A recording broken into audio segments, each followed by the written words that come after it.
Do you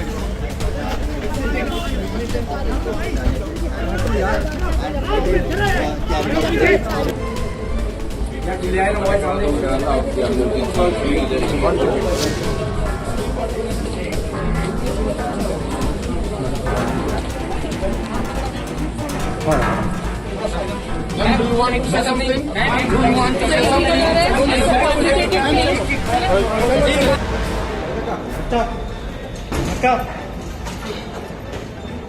आपको 7 दिन की रिमांड पे भेजा है, आपका क्या कहना है कविता?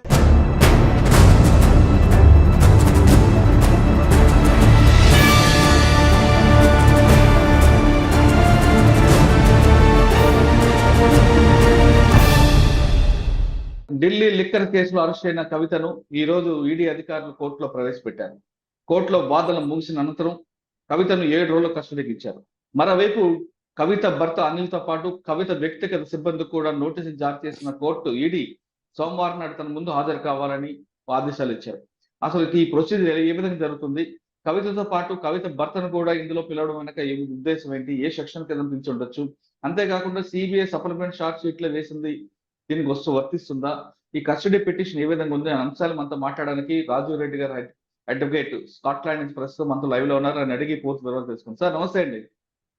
నమస్తే సార్, నిన్నటి నుంచి చూస్తున్నాం వ్యవహారం. ఢిల్లీ అంటే హైదరాబాద్ టు ఢిల్లీ వెళ్ళింది. ఢిల్లీలో ఆమెకి నేను రాత్రి అంతా కూడా ఈడీ ఆఫీసులో పెట్టిన ఈడీ అధికారులు ఉదయం హెల్త్ అంటే మెడికల్ చెకప్ చేసిన తర్వాత కోర్టుకు తీసుకొచ్చారు. కోర్టులో ఈమె పిటిషన్ వేసిన కవిత తరపున పిటిషన్ వేసిన అడ్వకేట్స్ ఇది అరెస్ట్ అక్రమం, ఖచ్చితంగా దీన్ని అసలు పూర్తిగా అన్యాయంగా అరెస్ట్ చేశారు, సుప్రీంకోర్టులో కేసు ఉంటుండే సమయంలో కూడా అరెస్ట్ చేయడం తప్పు అంటూ వాళ్ళు వాదించారు. ఇరు పక్షాల వాదాలు విన్న తర్వాత ఈడీ కోరినట్లుగానే 7 రోజులు ఈడీ కోర్టు ఆమెకి ఈడీ అధికారులకి కవితని కస్టడీకి ఇచ్చింది. దీన్ని ఏ విధంగా చూసుకొని 7 రోజుల్లో కవిత నుంచి వాళ్ళు ఎలాంటి సమాచారం రాబట్టే అవకాశం ఉంది? నమస్కారం అండి. ఇప్పుడు విషయం ఏంటంటే, ముందు ఇక్కడ నుంచి సుప్రీం కోర్టులో వీరు పిటిషన్ వేశారు.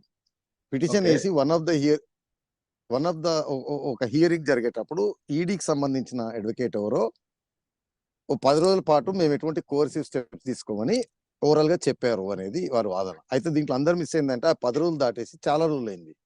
కవిత మరి వారికి ఎవరు అడ్వకేట్ రిప్రజెంట్ చేస్తున్నారు, మొన్న హియరింగ్ వచ్చినప్పుడైనా అది ఎక్స్పైర్ అయిందండి, మళ్ళీ ఒకసారి ఆ ఈడీ నుంచి ఆ అండర్టేకింగ్ ఇన్సిస్ట్ చేసినట్లు మర్చిపోయారు అందరూ. సో అది వెళ్ళిపోయింది. అండ్ సుప్రీం కోర్టులో మియర్ పెండెన్సీ, కింద ట్రయల్ కోర్ట్ అనేది ఆగదండి, కింద ఇన్వెస్టిగేటింగ్ ఏజెన్సీ ఆగదు. సో కవిత తరఫున ఎవరైతే అడ్వకేట్లు ఉన్నారో వాళ్ళకి మరి ఎట్లా మిస్ అయిందో అది మిస్ అయిపోయింది. అది జరిగినట్టు అది ఉంది అని ఊహించుకుంటున్నారు. బట్ అది ఎక్స్పైర్ అయిపోయి చాలా రోజులు అయింది అండర్టేకింగ్. ఒకటి. రెండోది, నిన్న చెప్పినట్టు ట్రాన్సిట్ వారెంట్ లేదు. తర్వాత కొంతమంది నాయకులు వచ్చి మహిళని అరెస్ట్ చేయకూడదు, రాత్రి అరెస్ట్ చేయకూడదు, పగలు అరెస్ట్ చేయకూడదు, ఇవేవి చట్ట ప్రకారం చెల్లవండి.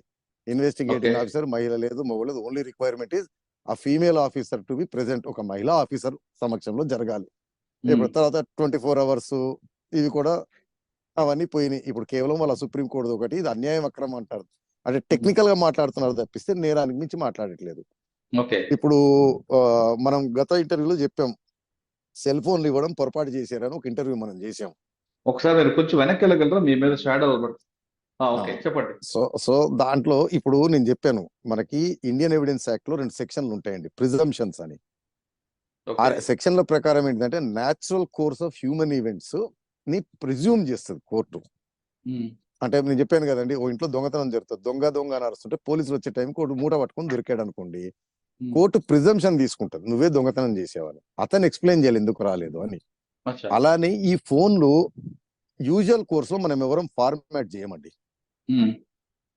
ఓకే, సో ఆవిడ ఫార్మాట్ చేసి ఇచ్చారు. అది మీకు ఫోరెన్సిక్స్ లో ఫార్మాట్ ఎప్పుడు చేశారు, ఎలా చేశారు అనేది వస్తుంది. So it is for Kavitha to explain ఎందుకు ఫార్మాట్ చేశారని, కన్విన్సింగ్ ఎక్స్ప్లెయిన్ చేయాలి ఫార్మాట్ ఎందుకు జరిగింది అనేది. అది జరగనంత కాలం ప్రిజంప్షన్ ఉంటది. సో అక్కడ ఏమవుతుంది, ఎవిడెన్స్ ని డిస్ట్రాయ్ చేశారు ఒకటి. తర్వాత ఈడీ ఆఫీసర్ కి చెప్పాను కదండి, అడ్మిసబుల్ స్టేట్మెంట్ అని. ఈడీ ఆఫీసర్ కి అబద్ధం చెప్పడం కూడా ఒక నేరం. సో మీరు ఈ పిఎంఎల్ఏది సిబిఐ కేసు పక్కన పెట్టండి, ఎవిడెన్స్ డిస్ట్రాయ్ చేశారు, ఈడీ ఆఫీసర్ సమక్షంలో ఆనోత్ ఇచ్చే స్టేట్మెంట్ అది అబద్ధం చెప్పడం కూడా ఒక నేరం అనమాట. ఆ కొత్త నేరాలు చుట్టుకుంటాయి. ఓకే. సార్ ఇది కాకుండా అండ్ నిన్న అరెస్ట్ చెప్పండి. చేస్తున్నప్పుడు కేటీఆర్ గారు వీళ్ళందరూ కూడా కొంచెం ఇబ్బంది పెట్టడం, ఈడీ ఆఫీసర్లందరికీ అడ్డుకోవడం, ఇది కూడా బెయిల్ రాకుండా ఉండడానికి చార్జ్ షీట్ లో ప్లస్ అవుతుంది అంటారు. ఇది ఇప్పుడు కాదండి, డే 1 నుంచి చెప్తున్నాం మనం. కోఆపరేట్ చేయలేదు, బెయిల్ రిజెక్ట్ చేయడానికి ఇవే గ్రౌండ్స్ అవుతాయి. Summons okay. ఇచ్చినప్పుడు రాలేదు, అవాయిడ్ చేస్తా ఉన్నారు, ఫార్మాట్ చేశారు, కొన్ని ఫోన్లను మాయం చేశారు. ఇవి అవును. బెయిల్ కి ఇబ్బంది అన్నమాట. In future going ahead bail కి ఇబ్బంది జరుగుతూ ఉంటది. ఓకే. అంటే అవకాశం ఇచ్చినప్పుడే రెసిస్ట్ చేశారు, కోఆపరేట్ చేయలేదు, అవాయిడ్ చేశారు, తప్పించుకోవడానికి ప్రయత్నం చేశారు, సాక్ష్యాలని తారుమారు చేయడానికి ప్రయత్నం చేశారు అనేది బెయిల్ కి ఇబ్బంది పెడతాయి అన్నమాట బెయిల్. ఇప్పుడు నిన్న జరిగిన సంఘటనలో ఈడీ అధికారులు కూడా ఇక్కడ హైదరాబాద్ లో జరిగింది కాబట్టి కవిత కేటీఆర్ మీద కంప్లైంట్ ఇచ్చారనుకుంటా. 341 వస్తుందంటారా, 353 వస్తుందా? 353 అయితే అది కంప్లైంట్, మరి అది బంజారాహిల్స్ లోకల్ పోలీస్ కి ఇస్తారండి. అది ఆ జ్యూరిడిక్షన్ లో జరిగింది కాబట్టి దానిపైన మనకి లేదు. తర్వాత ఎక్కడో నేను చూశాను, బంజారాహిల్స్ పోలీస్ స్టేట్మెంట్ ఇచ్చారు, అటువంటి ఏమి మాకు అందలేదు అని. ఒకవేళ ఇచ్చుంటే మాత్రం 353 అండి. 353 వస్తుంది, 341 వస్తుంది అంటారు. అంటే డిపెండ్స్. అబ్స్ట్రక్షన్ చేస్తేనేమో 353 అనుకుంటా, అసాల్ట్ చేస్తే, అసాల్ట్ కాదు, క్రిమినల్ ఫోర్స్ యూజ్ చేస్తే, నెట్టేసినా చేసిన ఏదైనా చేసినా 341. అచ్చా. అంటే ఇప్పుడు ఈ కేసులో ఇవన్నీ కూడా ఆమెకి బెయిల్ రాకుండా ఉండడానికి ఇవన్నీ చార్జ్ షీట్ లోకి ప్లస్ అవకాశం ఉంది. బెయిల్ రాకుండా ఉండడానికి ఇబ్బంది. సార్ ఇప్పుడు తర్వాత పోలీసు చెప్పండి. చెప్పండి, మీరు చెప్పండి. మీరు అడగండి, దాంతో చెప్తాను. ఓకే. ఇప్పుడు ఈ కేసులో 7 రోజులు కస్టడీకి ఇచ్చారు. ఇప్పుడు దాదాపు సంవత్సరం నుంచి కూడా ఈడీ దర్యాప్తు చేస్తూనే ఉంది. 7 రోజులు కస్టడీలో ఎటువంటి విషయాలు వచ్చే అవకాశం ఉంటుందండి? కన్ఫరెంట్ చేస్తారండి. అచ్చా. కన్ఫరెంట్ చేస్తారు. అంటే మీకు ఈ కేసులో కవిత రోలు అంటే ఈడీ, నేను ముందు నుంచి చెప్తాను, ఈడీ వేసే ఛార్జ్ షీట్లు కానీ, సప్లిమెంటరీ ఛార్జ్ షీట్లు కానీ, రిమాండ్ రిపోర్ట్లలో ఇన్స్టెన్సెస్ మాత్రమే మెన్షన్ చేస్తుంది. దానికి సంబంధించిన ఆధారాలు ఏమున్నాయనేది వారి దగ్గర ఉంటాయి. ఒక లైన్ వస్తే 10 పేజీలు ఉన్నాయి అనుకోండి వెనకాల ఎవిడెన్స్. సో దాంట్లో స్పెసిఫిక్ గా కవిత గారి మీద ఏం చెప్తారంటే, ఢిల్లీలో ఏదో హోటల్లో మీటింగ్లు అటెండ్ అయ్యారు మిగతా అక్యూజ్డ్ తో పాటు. అక్కడ కంప్యూటర్ వాడారు, అక్కడ ప్రింట్లు తీశారు, ఆ సీసీ ఫుటేజ్ ఉన్నాయి, సిడిఆర్ రిపోర్ట్లు ఉన్నాయి.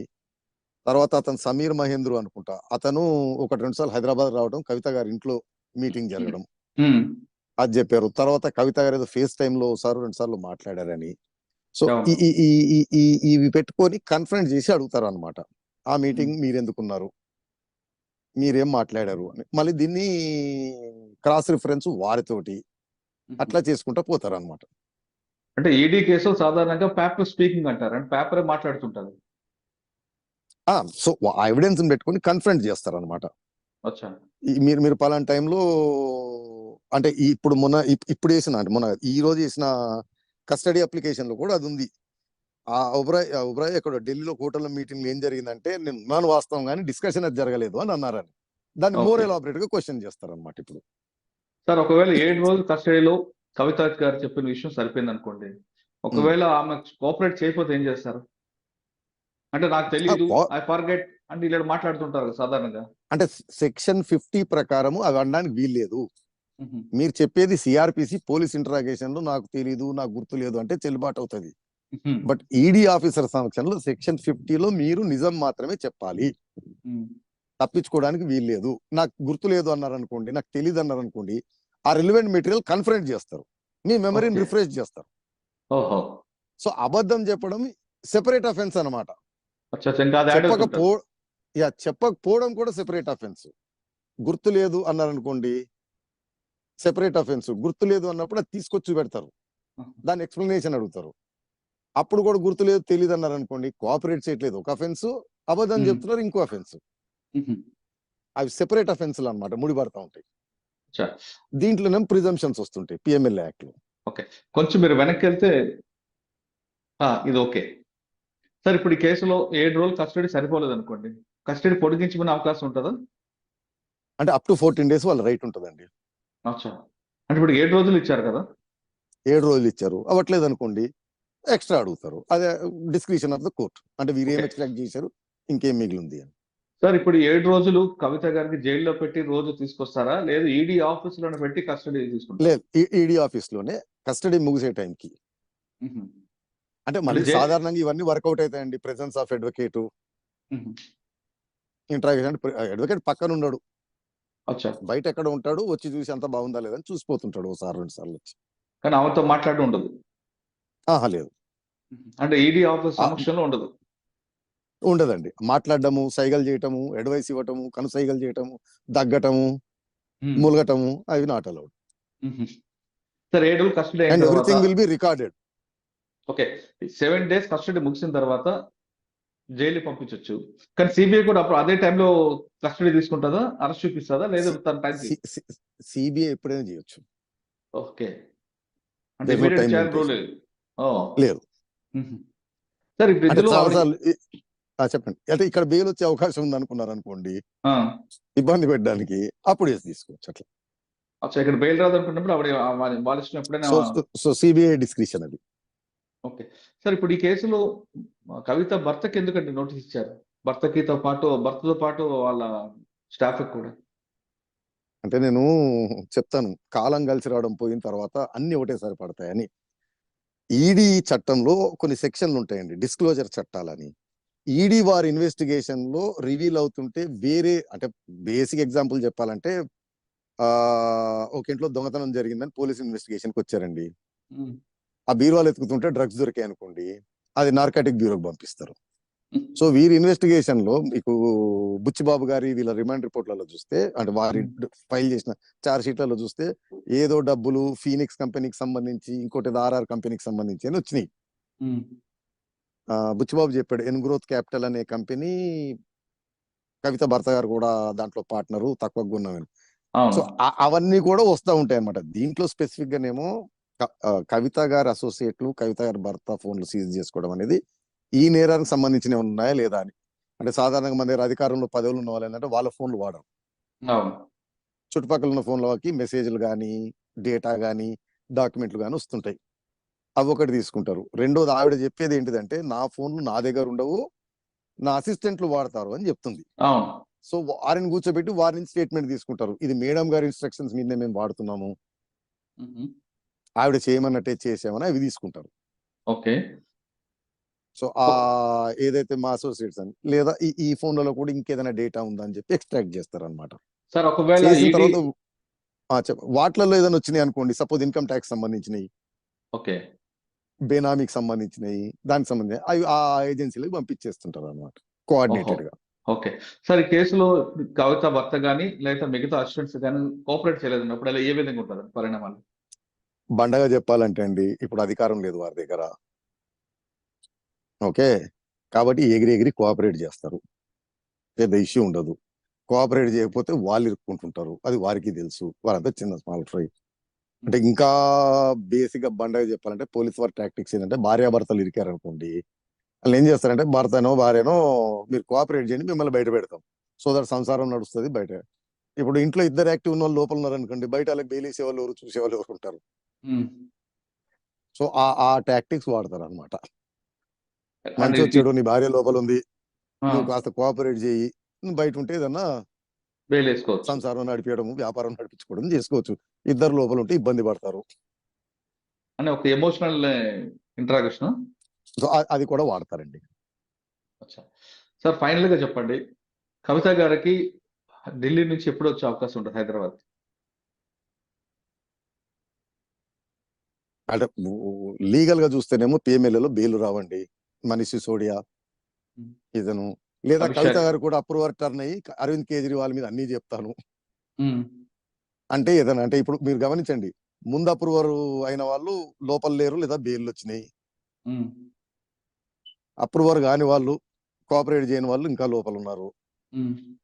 సో కవిత గారికి మరి అధికారం అయిపోయింది, అన్ని అయిపోయింది, ఇప్పుడు ఏం అవకాశం లేదు కాబట్టి ఇంక ఉన్నది ఉన్నట్టు చెప్పేస్తే నువ్వైనా బయట ఉంటావు. ఎందుకంటే ఇవన్నీ చార్జ్ షీట్లు పడి ట్రయల్ అయ్యేటప్పటికి రాజు ఎవరో మంత్రి ఎవరో, ఆ టైంకి ఇంకా అరవింద్ కేజ్రీవాల్ టార్గెట్, ఈవిడే అప్రూవర్ అయ్యే అవకాశం కూడా. అంటే ఎవరు పడితే వాళ్ళని అప్రూవ్ చేసుకోవడం ఉంటుంది కదండి? కాదండి, ఇప్పుడు ఇది చైన్ అనమాట, వీళ్ళ నుంచి వేరే రాబడతారు, వాటి నుంచి వాటిని రాబడతారు, వాటి నుంచి వాటిని రాబడతారు. సార్ కవిత గారిని అరెస్ట్ చేయ, అంటే కేసులో రాకముందు అరుణ్ పిల్లై ఇచ్చిన స్టేట్మెంట్ ప్రకారం కవిత గారి పేరు వచ్చింది, రైట్? వచ్చిన తర్వాత ఆయన నన్ను ఫోర్స్ గా స్టేట్మెంట్ ఇప్పించారంటే అది యూటర్న్ తీసుకున్నారు. అవును. ఇప్పుడు వాళ్ళిద్దరిని ఆమెని ఈమెని కలిసి ట్రయల్లో కూర్చోబెట్టి మనకు వస్తాయి ఈ బెయిల్ ఆ, చార్జ్ షీట్లకు పనికిరావు ఇవి. రెండోది ఏంటంటే స్టేట్మెంట్ ఇట్ సెల్ఫ్ ఏ నేరం ప్రూవ్ చేయదండి. అచ్చా. ఇన్వెస్టిగేటింగ్ ఏజెన్సీ అంటే ఇప్పుడు సాధారణ పోలీస్ స్టేట్మెంట్లేమో అడ్మిసబులేగా, ఉమ్, ఈడీ స్టేట్మెంట్లు ఓన్లీ అడ్మిసబుల్, పరిగణనకు ఓహో. తీసుకుంటారు. బట్ దాన్ని ఎవిడెన్స్ ద్వారా కొరాబరేట్ చేసి ప్రూవ్ చేయాల్సిన బాధ్యత ఇన్వెస్టిగేటింగ్ ఏజెన్సీది. సో ఆ దాని మీద ఉంటారు అనమాట. సో ఈ స్టేట్మెంట్ ఇచ్చినా వెనక్కి తీసుకున్నా వారు గ్యాదర్ చేసిన ఇండిపెండెంట్ ఎవిడెన్స్ బట్టి ఆ స్టేట్మెంట్ రిలవెన్సీ ఉంటుంది అనమాట. అచ్చా. అయితే సరే, ఇందులో ఇప్పటికే ఒక అరుణ్ పిల్లనే కాదండి, ఇప్పుడు అప్రూవర్ టర్న్ అయ్యి కవిత గారి మీద మాగుంట రాఘవరెడ్డి, శరత్ చంద్రారెడ్డి, సమీర్ మహేంద్రు, అమిత్ అరోరా, దినేష్ అరోరా, బుచ్చిబాబు, నాకు తెలుసు 10 మంది చెప్పారు. అభిషేక్ కూడా ఉన్నారు కదా. అతనిది మరి అయిందా లేదో తెలియదు, లోపలే ఉన్నాడంటే అప్రూవర్ కాలేదేమో. ఉమ్, అతను గౌతమ్ ముత్తా. ఆ, అయితే దీన్ని లింక్ అంటే మీరు మనీ ట్రయల్ చెప్తానండి కేసు సింపుల్ గా. ఓకే. ఇండో స్పిరిట్స్ అనే కంపెనీకి ఆయాచుత లాభం జరిగింది. అవును. అవుట్ ఆఫ్ ద వే అది వచ్చింది license, out of the way లాభాలు వచ్చినాయి. ఈ ఇండో స్పిరిట్స్ కంపెనీలో రామచంద్ర పిల్లే, మాగంట రాఘవరెడ్డి రిప్రజెంటేటివ్ ఒక అతను, ఇద్దరు పార్ట్నర్ల కింద చేరారు ఉమ్, ఇండో స్పిరిట్ లో. ఈ ఎక్సైజ్ పాలసీ జరుగుతున్నప్పుడు కొత్తగా చేరారు వారిద్దరు. దాంట్లో అవును. రామచంద్ర పిల్లే గారి investment money went in to that. ఆ డబ్బులు శ్రీనివాసరావు గారు అకౌంట్ ద్వారా వచ్చాయి. శ్రీనివాసరావు అనే అతను అప్రూవర్ కిందటని ఇది కవిత గారు చెప్తే ఇచ్చాను అని అన్నాడు. అవును. సో అది become benami investment of Kavitha. So um, అది ఇండో స్పిరిట్ లో డబ్బులు పోయినాయి. అందులో ఉమ్, నుంచి వచ్చిన ఆయాచిత లాభం ఏదైతే ఉందో, అనాయాచిత లాభం వాట్ ఎవర్, ఉమ్, అది ఇండో స్పిరిట్స్ కంపెనీ నుంచి ఈ గౌతమ్ ముత్తా అకౌంట్లలోకి దీని ట్రాన్సాక్షన్లు జరుగుతూ రామచంద్ర పిల్లేకి వచ్చినాయి. రైట్. రామచంద్ర పిల్లే దాంతో ఒక ప్రాపర్టీ పర్చేజ్ చేశాడు. No source of fund Srinivasarao ఇచ్చాడు. శ్రీనివాసరావు ఎందుకు ఇచ్చాడు అంటే అంద ఇన్స్ట్రక్షన్స్ ఆఫ్ కవిత గారు ఇచ్చానన్నాడు. సో అవును. డబ్బులు రావడం, అక్కడ దాకా చేరడం, ఉమ్, అది మనీ ట్రయల్ దీంట్లో కవిత గారికి సంబంధించి. అచ్చా. రెండోది ఈ సిడిఆర్ టెక్నికల్ ఎవిడెన్స్ హోటల్లో ఈవిడ ప్రెజెన్స్ అది జరుగుతున్నప్పుడు. అంటే ఉమ్, బెస్ట్ ఏంటిదంటే ఇందులో జరిగింది ఎక్సైజ్ పాలసీ అనేది ఇంకా బయటికి రాలేదు, ఉమ్, డ్రాఫ్ట్ మాత్రమే జరిగింది. అది సీక్రెట్ డాక్యుమెంట్. ఉమ్, ఆ డాక్యుమెంట్ ని పెన్ డ్రైవ్ ద్వారా ఎవరో తీసుకొచ్చి వీరు బస చేసిన హోటల్ కి తీసుకొచ్చారు. ఉమ్, దీన్ని వీరు ఓపెన్ చేసి ఇది బాగాలేదు, ఇది బాగుంది, దీంతో లాభం లేదు, దీన్ని పెంచండి, దీన్ని తగ్గించండి అని కరెక్షన్లు చేశారు. చేసిన దాన్ని తీసుకెళ్లి ఇచ్చారు. ఆ హోటల్ ప్రెజెన్స్ లో వీరున్నారు. ఆ హోటల్ కంప్యూటర్ ని వాడారు, ఆ హోటల్ ఉమ్, ప్రింటర్లను వాడారు. ఉమ్. సో అది కాన్స్పిరసీలో పార్ట్ అన్నమాట. అక్కడ హోటల్ వైఫై కూడా ఎవిడెన్స్ చూపిస్తుంది కదండి. అదండి, ఇవన్నీ కొరాబరేటింగ్. అంటే ఈచ్ పీస్ సింగిల్ గా ఏది ప్రూవ్ చేయదు, రైట్. ఒకదాన్ని చేస్తే లింక్ ఫార్మ్ అవుతుంది అనమాట. అవును. అంటే లింక్ ఎక్కడ తెగిపోకుండా డైరెక్ట్ గా వీళ్ళే ఇచ్చినట్టున్నారు. బుచ్చిబాబు గారు ఒక మెసేజ్ లో అంటే విండో స్పిరిట్స్ అతను సమీర్ మహేంద్రు అంత పర్సంటేజ్ మీకు ఇవ్వను, మీదేమీ లేదు అని అంటే, దానిపైన విజయ్ నాయర్ తోటి వీళ్ళతో ప్రెజర్ పెట్టించి మేడం గారు ఫాలోఅప్ చేపించి 66% తీసుకున్నారు. 33 మాగంట రాఘవకి, 33 కవిత గారు రిప్రజెంటెడ్ బై పిల్లే. అయితే దాంట్లో ఒక SMS మెసేజ్ చూసింది మేడం గారు, అంటే అంత పర్సంటేజ్ ఇవ్వను అని సమీర్ మహేంద్ర అంటే మేడం గారు ఒప్పుకోరు, మినిమం 33% ఇవ్వాలి అని ఉంది. ఉమ్, అది బుచ్చిబాబు గారి స్టేట్మెంట్ లో మేడం అంటే నన్ అదర్ దెన్ కవిత గారు. అవును. సో ఐసోలేటెడ్ గా ఏది ప్రూవ్ చేయదండి. రైట్. సో ఇది ఒకదాన్ని ఇంకోటి పిఎంఎల్ యాక్ట్ లో ప్రిజంప్షన్ ఎడిస్ వస్తుంది, అదో బాధ. అంటే బియాండ్ ప్రూఫ్ సిఆర్పిసి లాగా ప్రూవ్ చేయాల్సిన అవసరం ఉండదండి. అచ్చా. సార్, ఇప్పుడు already CBI supplement charge sheet లో కవితని అక్యూజర్ గా తీసి పెట్టారు. ఆ ఎవిడెన్స్, ఆ ఇన్వెస్టిగేషన్ పార్ట్ కూడా ఇందులోకి మనకు వస్తుంది అంటారా? రెండు లింకే కదండి. రైట్. అదే సిబిఐ కేసు కరప్షన్, లంచం ఇవ్వటము, లంచంతో అనాయిత లాభం పొందడం. ఈ పొందిన లాభాన్ని ఇప్పుడు వట్నేర్లపల్లి ప్రాపర్టీలు కొన్నారు, ఈ అకౌంట్లు వేసారు, ఆ అకౌంట్లు వేసారు అనేది ED. First part CBI. Second part వచ్చిన డబ్బుల్ని ఎలా వాడారు అనేది ఈడీ పిఎంఎల్. అండ్ మళ్ళా మేము చెప్తే చంద్రబాబు నాయుడు గారు అప్పుడు కూడా చెప్పాను నేను, వీరు లంచం చేతులతో ఇచ్చారు, వీరు చేశారని కాదు, 120B టైయింగ్ సెక్షన్ కాన్స్పరెన్సీ. లంచం ఇచ్చే కుట్రలో పార్టిసిపేట్ చేశారు. సో అది ఈ కవిత గారికి బాగా చుట్టుకునే సెక్షన్ 120Bలు ఉంటాయి అన్నమాట. సార్ కాన్స్పరెన్సీ కేసులో ప్రూవ్ చేయడం చాలా కష్టం కదా, బడ్డెన్ కదండి. అవునండి, circumstantial evidence, secret document, finalise కాని డాక్యుమెంట్ ఈ హోటల్లో తీసుకొచ్చారు. ఆ హోటల్లో చర్చలు జరిగినాయి, అక్కడ కరెక్షన్లు చేశారు. చేసినప్పుడు మీరున్నారుగా, అది చాలా ప్రూవ్ చేసుకోవచ్చు సార్. మీరు ఎందుకున్నారు? మీరు చెప్పాల్సిన బాధ్యత కూడా ఉంది కదా. అవును. నేను టీ తాగడానికి వెళ్ళాను, కాఫీ తాగడానికి అనుకోకుండా ఇల్లు కలిసారు అని. సో అదొకటి కాదు. సో అది ఫాలోడ్ బై ఇంకోటి. సపోజ్ అది కాగానే సమీర్ మహేంద్రు హైదరాబాద్ లో కవిత గారి ఇంట్లో మీటింగ్, ఆ సిడిఆర్ రికార్డులు, అదంతా ఫేస్ టైమ్ లో మాట్లాడడం. అంటే అక్కడ ఒకటి జరుగుతూ ఉంటే దాని బిఫోరో ఆఫ్టరో ఒక ఇన్సిడెంట్ జరగటం. అవును. నేను మీతో మాట్లాడి వెళ్ళంగానే మీరు పోయి ఒక పని చేయటం, అది చేయగానే మీరు మళ్ళీ నాతో కమ్యూనికేట్ చేయటం, ఇది జరగంగానే నా అకౌంట్ డబ్బులు రావడం, ఇలా. సార్ బేగంపేట ఎయిర్పోర్ట్ నుండి చార్టర్డ్ ఫ్లైట్ లో నోట్ల కట్లు వెళ్ళే ఢిల్లీకి అంటారు, అది కూడా ఇందులో వస్తుంది అంటారా? వీళ్ళందరికీ నేను మళ్ళీ చెప్తున్నాను, ఈ కేసులో one of the first approver వచ్చి శరత్ చంద్రారెడ్డి గారి వైఫ్. అవును. అందుకే ఆవిడ అరెస్ట్ కాలేదు. కానీ ఆవిడే ఈ ఫ్లైట్ నడిపించేది.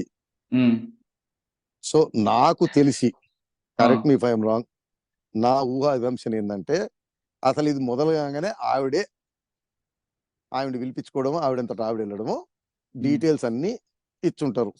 పలానా ఫ్లైట్లు, పలానా కథ, పలానా లగేజ్, పలానా వెయిట్, పలానా సంచులు, ఇదిగోండి సీసీ ఫుటేజ్ అని. అది వన్ ఆఫ్ ద ఏమంటారు బిగినింగ్ లోనే జరిగిపోయింది. అది బయటికి రావట్లేదు. అది ఈడీ దగ్గర, సిబిఐ దగ్గర రెండు ఉంది. దాన్ని లింకప్ చేసుకుంటూ ఫర్దర్ ఇన్వెస్టిగేషన్ స్టార్ట్ అవుతుంది. అంటే అది కూడా ఒక ఎడిషనల్ ఎవిడెన్స్ అన్నమాట. అంటే ఫైనల్ గా మీరు చెప్తున్నట్లుగా కవిత గారు ఇప్పట్లో బెయిల్ దొరికే అవకాశం లేదు. ఇప్పుడు లేదు, నీ ఇలా గడవాల్సిందే. సార్ ఈ తర్వాత మనం పొలిటికల్ చెప్పండి. ఈ కేసు చూస్తుంటే కరుణానిధి కూతురు కనిమొళి కేసు ఆ లింకప్ కనిపిస్తుందండి. ఆమె కూడా చాలా సంవత్సరాలు జైల్లో ఉన్నారు కదా. కరుణానిధి గారి daughter case is much better position then Kavitha గారి కేసు. అంటే అంతకన్నా అంటే ఇక్కడ మోర్ ఎవిడెన్స్లు కనపడుతున్నాయి. సరే, మనం మొత్తం డాక్యుమెంట్ చూడలేదు, చార్జ్ షీట్ అప్పుడు వస్తుంది. కానీ మనం చూసిన డాక్యుమెంట్ల ప్రకారం మాత్రం రెండోది కరుణానిధి గారు పొలిటికల్ గా స్పీకింగ్ కూడా కనిమొళి గారు, కరుణానిధి గారు పార్టీ బలమైన పార్టీ. అది ఒక రోజు అధికారంలో ఉన్నా పోయినా మళ్ళీ వచ్చేది ఉంది. ఇక్కడ అవకాశం కూడా కనపడట్లేదు. సో వీరితో ఏదైనా బీజేపీకి కానీ సెంట్రల్ గవర్నమెంట్ కి అవసరాలు అవి ఉన్నా ఇప్పుడైతే డోర్స్ క్లోజ్ పెద్దగా ఏమీ లేదు. ఇంకా చట్టం